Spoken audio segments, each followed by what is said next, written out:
I don't even trust myself around cookies. How am I supposed to self-trust myself on the big things? Let's talk about it. Hi, everyone. This is Mindset Matters More. And today's guest is someone who brings both heart and wisdom to the conversation around trust, transformation, and learning how to truly honor yourself. Beth Iaciofano is a speaker, educator, and certified energetic alignment and mindset coach who helps people build the kind of self-trust that allows them to make decisions with clarity, confidence, and real alignment. What makes Beth's work especially powerful is the way she blends professional experience with lived experience, including navigating motherhood while raising a child with special needs, which brings such depth and compassion to how she supports others. Through her work with Rise Up to Transform, she helps people reconnect with themselves, trust what they know deep down, and move through life with more ease and intention. This is promising to be a really meaningful conversation today, Beth. Welcome to the show. Thanks for having me, Andy. I am so excited to have this conversation with you. You know, just our conversation before this, we just vibed so hard. I was like, I need Yep. her on the show. I've been So looking forward to it too. amazing, amazing. Let's dive right in. So let's talk about self-trust. What does self-trust look like when we're trying to figure out how to navigate difficult situations? Self-trust is a feeling, first and foremost. It's a feeling of confidence and clarity. It's a knowing. It's knowing that what you're thinking about doing, what you are doing, it feels right. So it's in the body. Self-trust is in the body. And that's a hard thing for some people to understand and grasp because we're not like raised, most of us are not raised with being tapped in to our body and how we're feeling. Well, so my next question was going to be, what does that mean to be in the body? Because I know for a long time, I was very disconnected to my body until I started doing yoga and they Mm. kind of bring you into the moment. So what does being in the body actually mean? It means being aware of how you're feeling, first and foremost. It's an awareness. And that's the foundation of any kind of transformation needs to start with an awareness. Any little shift in behavior, any tiny movement needs to start with an awareness of how you're feeling, how what you're thinking is making you feel, how what you're doing, what other people are saying is making you feel. And the way we tap into that is, am I angry? Do I have a heaviness in my chest? Did I get a headache all of a sudden? Am I frustrated? Am I fearful? Really focusing on I'm not feeling happy. I'm not feeling joyful. I'm not feeling peaceful. It's the opposite of how we usually want to feel when Mm. we're disrupted in some way. It's a matter of stopping yourself and saying, okay, what am I feeling? What's happening inside my body? What emotion am I feeling? And if you can't pinpoint it, that's okay. You can still feel that you don't feel good. Do you feel good? If you do not feel good, that's a sign that there's something that's being activated within you that's just saying, hello, I'm here, pay attention. So Mm. getting into the body means being aware of how you're feeling, not necessarily identifying how you're feeling, because we can't always tell, am I fearful? Am I frustrated? Am I angry? But we know we don't feel good. Yeah. That we can all identify. Yeah. And that's a great point because it's not about, I feel like already having the emotional awareness or the self-awareness to know that something's not right here. Mhm. And then the next step is, okay, what is that? And then you can start to look at why is that? But the first thing is even just coming to the awareness that like, Mm. wait, I'm feeling something. I'm Something's feeling off. something that, yeah, Yeah, exactly. something doesn't feel good. And you don't need to be jumping for joy and ecstatic. But do you not feel good? Do you feel what we call bad? I don't think there are any bad emotions, but what we would consider bad. Are you Right. feeling that way? Again, you don't Yeah. need to be able to identify it. Sometimes can't identify it when we're in the moment. Maybe we're a little bit of everything. It doesn't matter. All I know is I don't feel good. I don't feel how I want to feel. So, what can someone do in order to start to bring awareness to that? Because I know for me, I battled with anger for such a long time. And there was not even like a moment where I could think, oh, I'm angry. I was just in the midst of the feeling, like overwhelmed by the sensation of it. So how can Mhm. we start to even notice that we're having a disjointed emotion or like a feeling that wasn't feeling so good? What you actually need to do is get used to tapping into the body when you feel good. Mm, Get used to being aware of what life looks like when you're feeling neutral or good. Because when you're in the moment, your fight or flight's taking over. That response is taking over. And if you don't already have the tools to use to get you out of that. It's kind of like they say, dog trainers say, don't wait until the dog starts chasing after the other dog to stop it because it's too late at that point. You need to see it first. You need to see the flick of the ears or the eyes look. You see what I'm saying? yeah. So with learning this work, you need to practice it when you're not in that fight or flight, so that when you get into the fight or flight, it's habit. Mm, Especially, or what you do is start to tap into when you're starting to get upset. Don't wait until you're at a level 10 to learn how to do this, because it just won't work. You need to be in that level 0 to 5, really. I think if we're going from a scale of 0 to 10, I think from 0 to 5, you can then use your tools. Once you're mm, above that, it's going to be really hard because you're in that fight or flight and your body is taking over as if it's in danger. So it's going to be more difficult. I don't really get to that point anymore because I can stop it before I get there. So what I yeah. encourage my clients to do is to learn how to do this, do it every day. It takes consistency. It takes noticing your body on a consistent basis, not just when you're upset. And that's, I think, the one thing um, that a lot of us are not taught how to do, is to notice, how do I feel when I'm feeling good or when I'm not upset? What does my chest feel like? What do my shoulders feel like?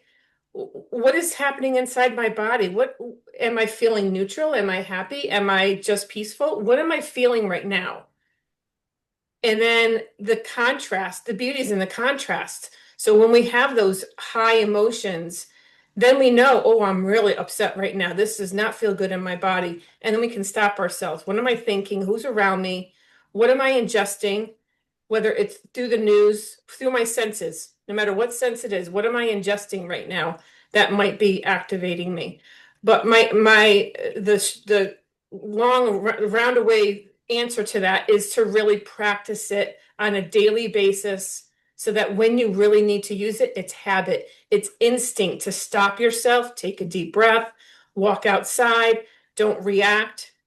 You see what I'm saying? So it's really a Yeah. matter of learning the tools, using them on a daily basis so they become habit. So you have a new go-to. A lot of us, our go-to is that response, whether it's flying off the handle, crying, running, yelling, whatever it is, that's our go-to because we've done it for so long.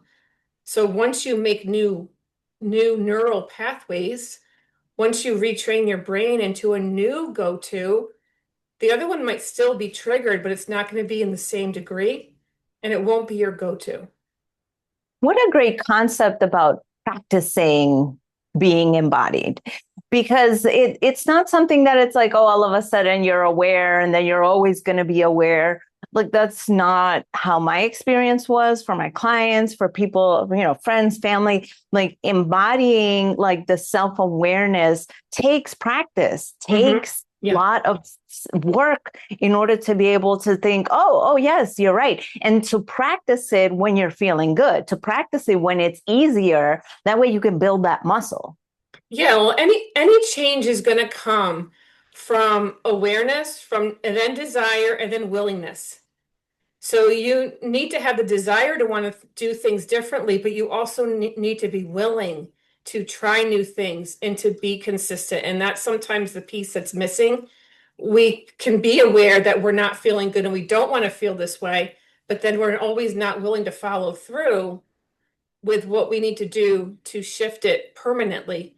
and to have your brain retrained and to have your new go-to, so that this is my new way of walking through the world. Mm. Just being aware. My new way of walking through the world is being aware of my body and paying attention when I get activated so that I can quickly feel what I need to feel, go through the emotion, and then get through it and go out the other side. And that's the work part. But it's not drudgery. It's like, oh, this is just part of what I do and who I am. And to be honest with you, I don't know about you, but there's no looking back. Like once you learn how to do this, you can't, like the old way of my living my life. Oh my gosh, I could never go back to it, nor would I ever want to, because You this is can't the truth unsee it. pressing. You can't unsee the truth once you see it, and that there is a way out. And we don't need to keep doing what we're doing that doesn't feel right. We don't need to conform to societal programs, and we don't need to, just because we've done it our whole life doesn't mean we need to continue. I just put out a new blog, one of my new posts just about that. People thinking, oh, well, I've done it my whole life, or I've been this way my whole life. There's no changing now. Yeah, there Oh, is. what's the Want to. quote? The can't teach an old dog new tricks. That's Like, exactly the first line of my blog post. Yep. I, Yep. oh, You it can. gets me. I'm like, Yeah, you're still breathing. You can change until you absolutely. stop breathing, but you Yeah. are totally breathing right now. So you still have an opportunity. And, to me, that's one of the things that like was the hardest lessons was that just because you're a certain way today doesn't mean that that's how you have to be forever. No, not at all. Like you get a new day, you get a new opportunity to expand, to be, to learn, to love, to really dissect who you are and become the version of yourself that doesn't settle for that's just how it always has to be, Yeah. right? Yeah. And once you open your eyes and you see it, then you see the programs that are all around. Every time a new one is activated, every time you hear something, oh, that's just a program. It's just a program. It's just a program. And, you knew immediately you can't teach an old dog a new trick. That's such a common metaphor for a person can't learn something new, just like an old dog can't learn something new, which is wrong as well. Um, but we all know it. We all were raised with it. And I just see it for what it is now. It's a societal program and it's not true. So I think, I give a talk on the ways in which we have these self-limiting beliefs, which, societal is a part of it, familial is a part of it, but Cultural. even our own experiences that we've had that reinforce this way, like, as a kid, maybe you were angry and stomped your feet and got your way. And then as an adult, you found a partner where you stomped your feet and you got angry and you got your way. And then it just kept feeding into this is how I get my way. Yeah. Whereas like, being able to see, well, I don't want to be that person. I mean, or whoever it is, like you wanting to shift and recognizing that, oh, just because something worked before doesn't mean it serves me anymore. Well, yeah, and you mentioned the beliefs we have from experiences. We have those beliefs because they worked for us on some level. Yeah. So, I mean, especially if you're a child and you're in a volatile home, you learn how to handle that environment and you bring Mm. it with you into adulthood. Even when you're not in danger, you're still going to those same responses and way of behaving, even though they don't feel good anymore and they're not supporting you. But the ego doesn't want to let go. The ego wants to protect. It's there to protect. And I tell my clients, don't push the ego away. It's trying to help you. It's trying to be your friend and help you, but you need to ask it to kindly sit in the back seat, look out the window and have its popsicle and just enjoy the trip. You're driving the car right now. You can drive the car. Your ego doesn't need to drive it, but that's what's holding on for dear life. And that's Yeah. the thing people do. They start making these changes and then the ego gets scared and say, "Oh no, we don't know what's coming. You better go back to what you were doing before." And that's what happens. People slide back into what's known because it's safe, even though it doesn't support us anymore. But it's what we know.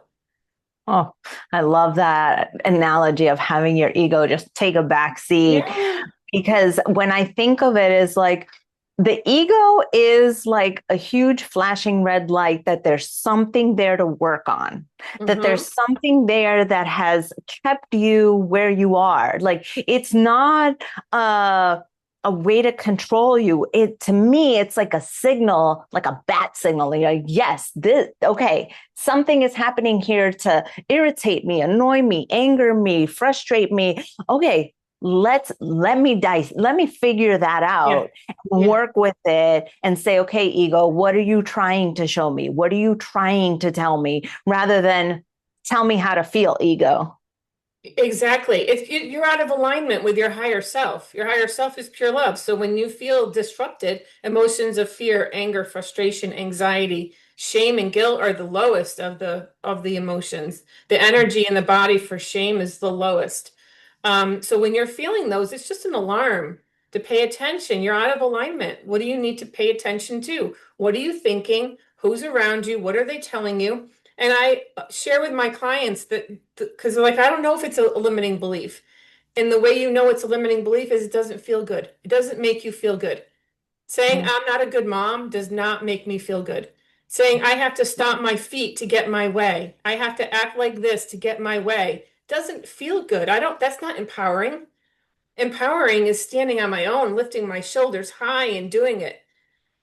So I tell them the way you know is it doesn't feel good in the body. So if you're telling yourself something or someone's telling you something that does not feel good, it doesn't make you happy, it's a limiting belief, and that you have the opportunity to shift it into an empowering belief, which is going to be just the opposite.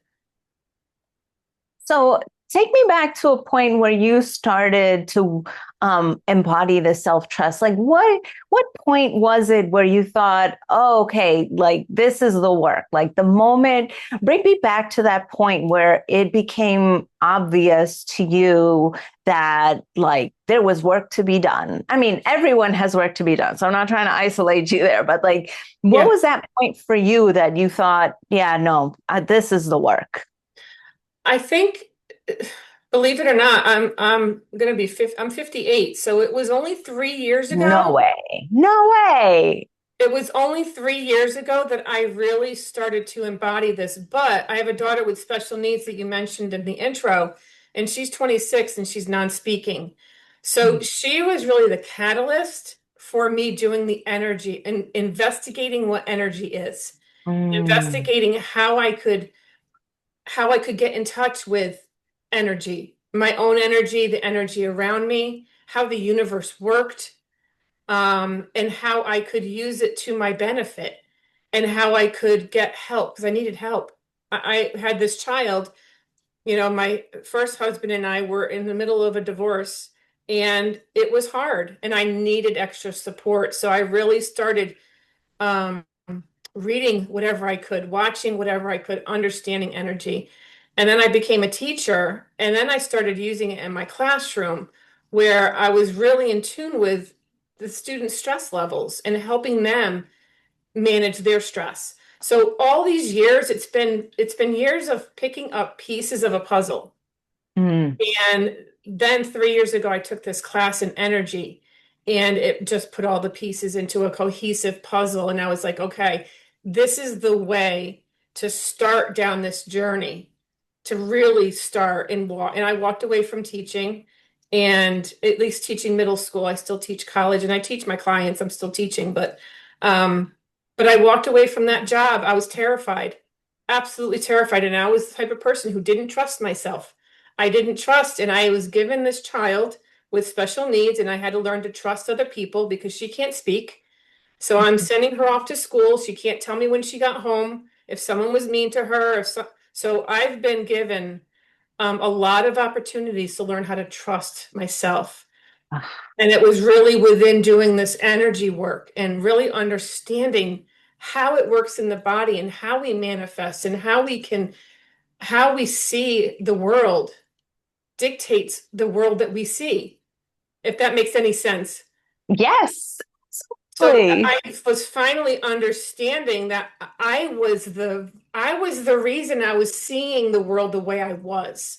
It was what Mm. was within me. And once I started shifting that, and then just kept rolling like a tumbleweed and just picking up steam. And I just started learning more and more and more, which brought me to here, sitting across from you virtually, Yeah. talking about this work that I've just embodied. It just comes out. I don't need to even think about it anymore. It's just natural. It comes pouring out when it's aligned. Yeah. And, first, I just want to say thank you for sharing that. Like, I know I mentioned it in the intro, um, but you could have 3 years ago said, this is just how I am. But Hmm. you took the leap because, like, to me, a mother's love is especially powerful. And, our children, like, they challenge us to Hmm. level up in so many ways. Yep. And you could have just said, hey, this is just how I am, but you chose to walk the path. And so, how has your relationship with your child, like, shifted over the past 3 years, doing this work? Oh, it's unbelievable how it's shifted. I still get plenty frustrated. She still pushes my buttons like every child can. Um, Everyone. she's non-speaking, but boy, does she get her point across.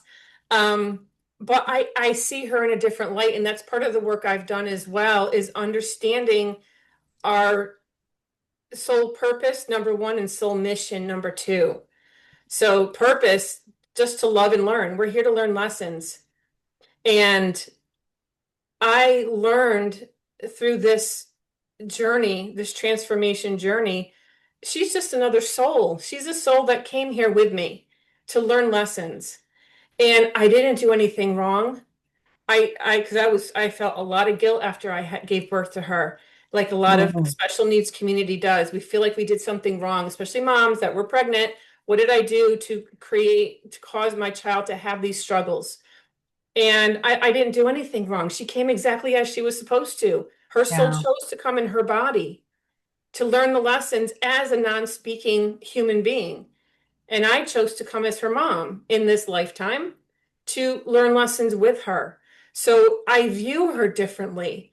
I view her as a soul that needs to learn lessons. So when she's going through something, I will help and I will support, but I don't take her lessons away because she needs to learn them. So if she's having a fit, she has to learn how to get through that and Yeah. learn how to navigate it for herself. Because number one, I'm not going to be here forever. And number two, it's part of what her soul chose to come as. So this struggle is something that she chose. And that's a hard pill for a lot of people to swallow, that we came in the bodies. The avatar that I have that you see is what I chose. A Yeah. white woman, grew up in a certain area. Think about all the diversity and how different the experiences are based on our avatar, our body. Mhm. So, Yeah. how my relationship has changed, that's the primary one because I just view her differently. She's my daughter, but she's a soul. Yeah. Ugh, that's very powerful.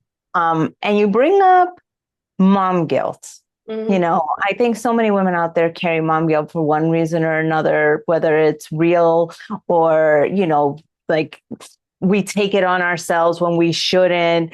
Mhm. How did you process the mom guilt? How did that, like, really become a part of your story? And how do you think that, other people can start to work with that? I think seeing it for what it is, number one, and I had to look at why I was guilty.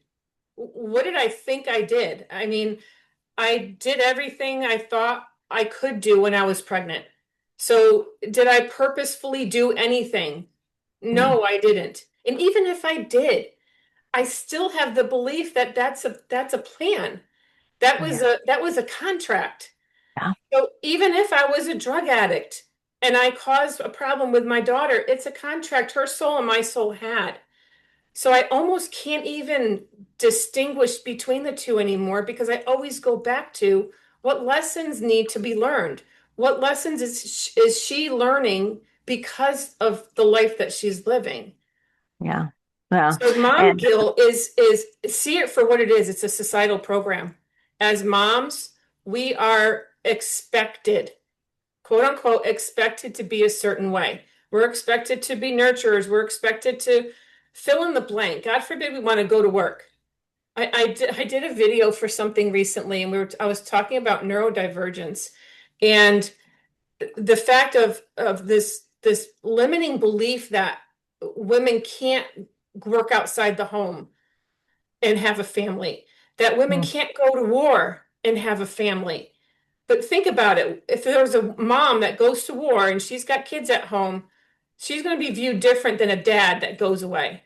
He's going to hmm be a hero. She's going to be abandoning her family.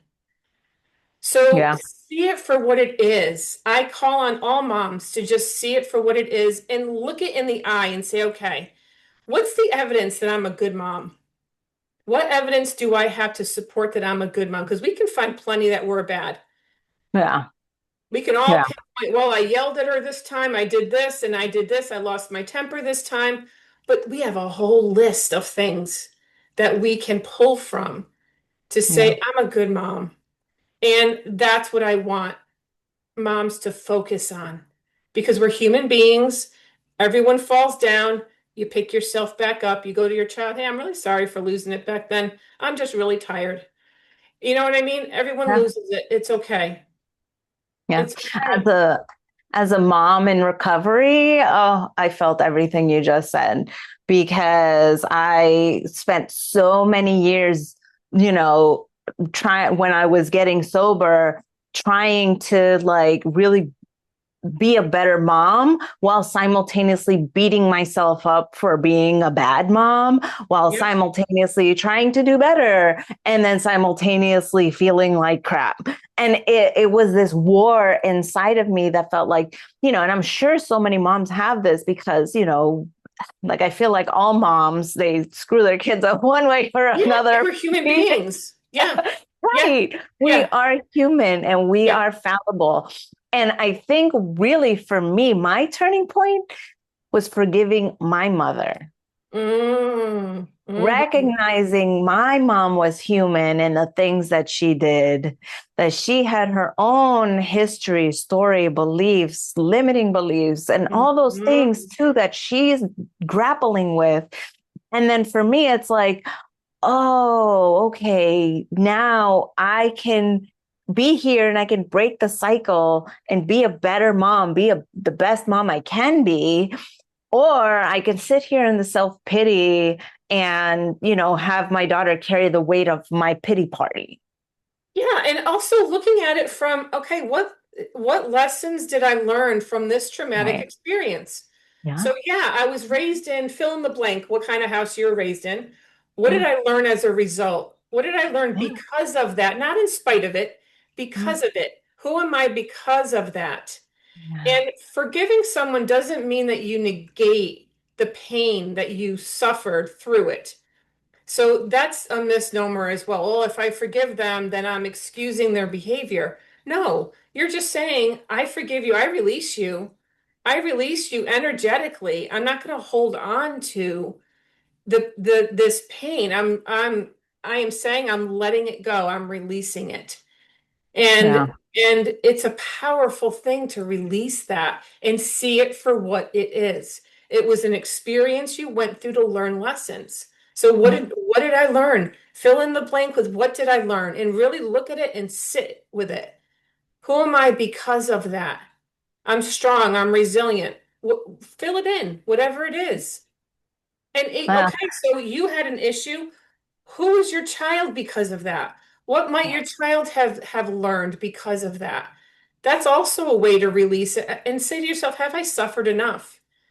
Because we can beat ourselves up till the cows come home. Have Yeah. I suffered enough? And usually Yeah. the answer is yes, because we beat ourselves up much more than necessary. And if you think about it, does your kid want you to beat yourself up about it? No. Like when you make the choice to do better and be better, they don't want you sitting there beating yourself up either. Like I wouldn't want my mom to do that. like, because that's the inherent love of a child too, is that Yeah. they want, like, it becomes this like crazy like cycle of beat myself up. Oh, but my daughter doesn't want me to be, but like, we also have to look at it from the viewpoint of the child. You're right, the things that they learned, but Mm. also what do they want out of this? Do they want a parent who's sitting there like self-flagellating all the time? Or do Mhm. they just want the fully embodied parent that you can be? See a That's the parent, question. see a parent that was having a hard time and found the way through Mm, to pick herself back up and live a full life. yeah. What a beautiful gift that is to see that transformation. So look at it that way.